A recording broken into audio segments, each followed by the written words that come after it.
exemplo, mas realmente há muito tempo não se via, não uma hegemonia, mas algo próximo a isso, de duas equipes, de dois clubes, de duas instituições, como estão vivendo Flamengo e Palmeiras, e pelo visto não ficarão só por isso, pelo que já fizeram até 22. Há potencial para que realmente eles estejam muito mais à frente. Claro.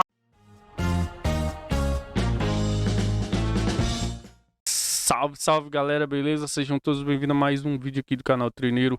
Pessoal, se você não é inscrito no canal, se inscreve aí, dá essa moral pra gente. No vídeo de hoje a gente vai colocar aqui os comentaristas da Jovem Pan Esporte explicando, né, a defasagem de muitos clubes aqui no Brasil, entre eles São Paulo, Corinthians, né, e Santos, né, para comparar com a força de Palmeiras e Flamengo, que dominam o Brasil há mais de 6 anos, tá, galera?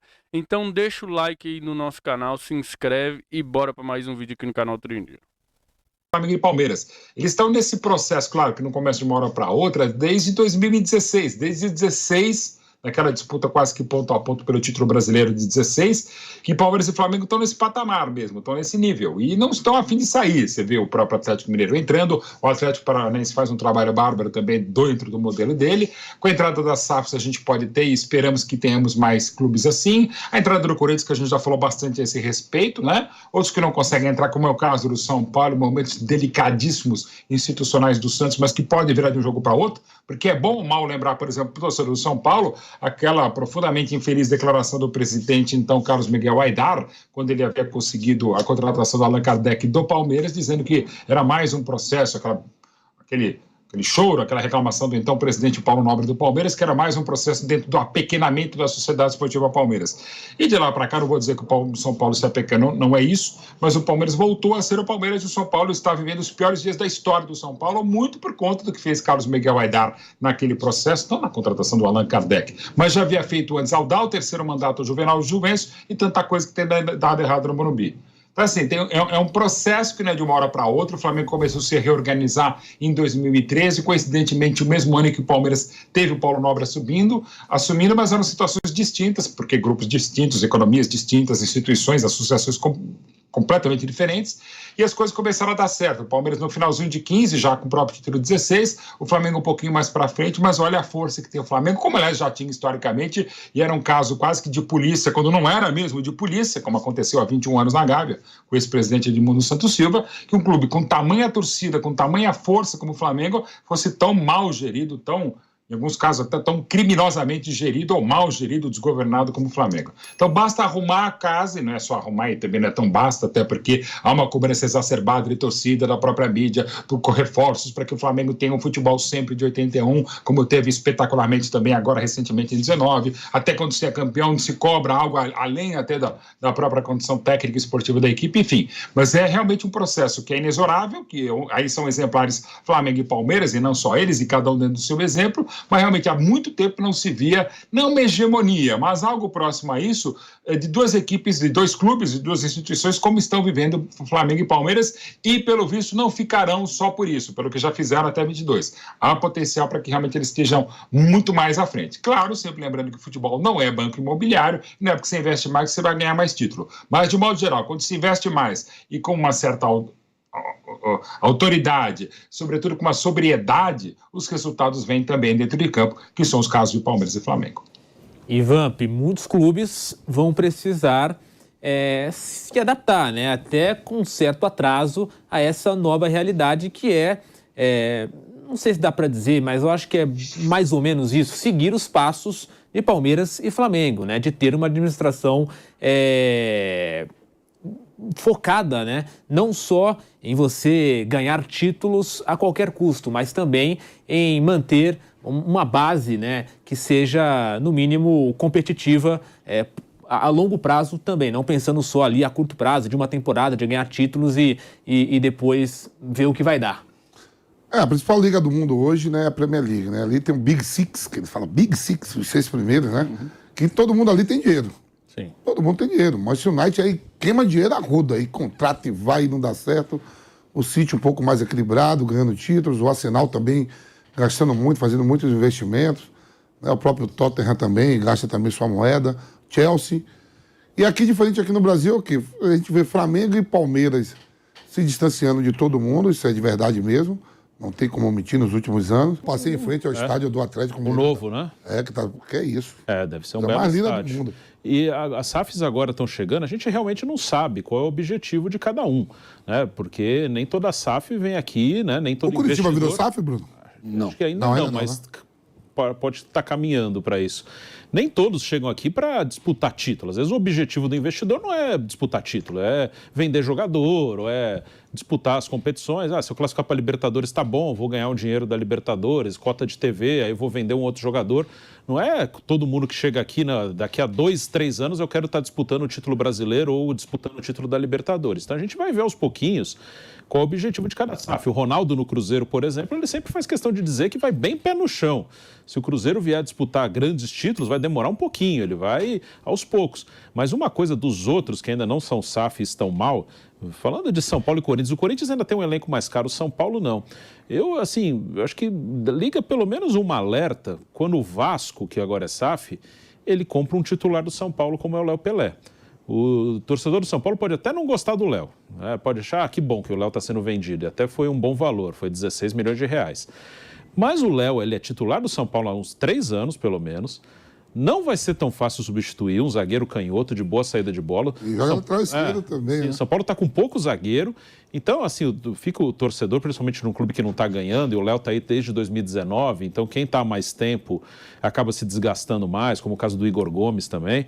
E fica assim, beleza, o Léo vai embora, a gente ganhou dinheiro. Mas tem um outro sinal que pode ser dado. O Vasco hoje tira titular do São Paulo. Não só o exterior tira, o Vasco tira, daqui a pouco pode vir o Botafogo e tirar um, pode vir o Cruzeiro, pode vir o Bahia tirar um, né? Porque o São Paulo está numa situação financeira terrível. Então, assim, o Léo está saindo, você pode gostar ou não do Léo, mas não é assim que o Léo está saindo e está chegando outro para substituir e que vai ser melhor. É uma dúvida. É que às vezes sai o cara que você não gosta, mas você tem que ver, será que o meu time tem condição de trazer um melhor? Se esse cara é titular há 3 anos, é porque não tem coisa muito melhor que ele, né? E hoje... O Vasco, por exemplo, tem condição de tirar um titular do São Paulo. Isso, nessa coisa que o Vampeta falou, que se o Vasco que estava Série A, Série B, começa a subir, se o Bahia alguém vai entrar no lugar dele. O Atlético Paranaense já está se consolidando ali, sempre termina entre os 5 primeiros, né? Sim. Então eu vejo mais isso aí como um sinal. Hoje o Vasco tira titular do São Paulo. Se vai dar certo, se vai ser a SAF do Vasco, vai ser uma coisa estável, não sei. Mas hoje o São Paulo perde jogador pro Vasco. Há alguns anos ele não perdia. Né? Até o ano passado não perdia. Né? Então isso é bom ligar um alerta. Né? Da torcida que pode não entender, da imprensa que vai reclamar. Então, assim, é óbvio que precisa ter uma melhora nesse sentido, mas também precisa conciliar um pouco das duas coisas, né, Mauro Betti? Guilherme, o equilíbrio é o ideal em qualquer área de ação da vida, e quando vivemos uma época de extremistas extremados, né, até do bom lado, né, embora não haja ódio do bem, mas a gente sabe que tem, as coisas se perdem. No futebol também, né, porque muitas vezes a gente, não vou ficar citando nomes até por ser uma certa deselegância, mas os nomes são meio que conhecidos, grandes empresários, grandes intelectuais, grandes profissionais de outras áreas, quando entram no futebol, se transformam em aquilo que eles normalmente são, grandes torcedores. Você não pode administrar um clube de futebol com uma torcida cada vez mais, né?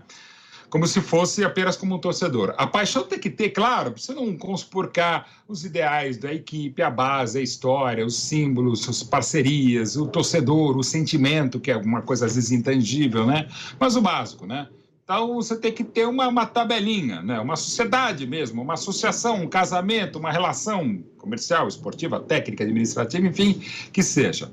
Mas você não pode ser só o torcedor, porque o torcedor é aquela coisa, é só nos pegar nós mesmos enquanto torcedores. O que a gente fala durante um jogo, por exemplo, jogo decisivo, como a gente quer que esse jogador nunca jogue, ele vai lá, faz um gol e vira Deus. É esse cara que é excelente, aí você fica até o final, talvez além do bom senso, com esse cara. Então, a gente tem, sei lá, 2 ótimos centroavantes, por exemplo, que é um terceiro, que é um quarto, que é um quinto. A gente parece uma criança na época do Natal com um cartão black na mão. Sai comprando, dane-se, vai pagar a conta. Não, o outro paga, eu mesmo pago, não tenho dinheiro, dane-se. Não pode ser assim, né?